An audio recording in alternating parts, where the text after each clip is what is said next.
Bardhaman railway overbridge থেকে বাজে প্রতাপপুরের দিকে নামার সময় রাস্তার উপর বিশাল একটি গর্ত হয়ে আছে দীর্ঘদিন ধরে।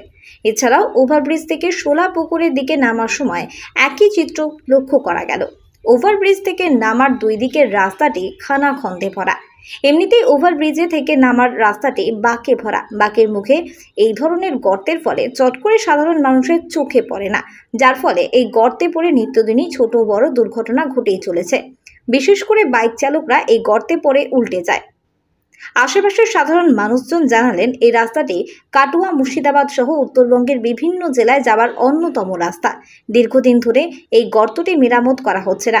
প্রশাসনের কর্তা ব্যক্তিরা এই রাস্তা দিয়ে প্রায় সময় যাতায়াত করলেও মেরামতের কোনো পদক্ষেপ করছেন না কেউই। প্রায় সময় বাইক চালকরা এই গর্তে উল্টে যাচ্ছেন। প্রশাসনের কাছে দ্রুত মেরামতের আবেদন করছেন বাইক চালক থেকে পথ চলতি সাধারণ মানুষজন।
বর্ধমান থেকে কিটুর রিপোর্ট, অগ্নিসংকেত নিউজ।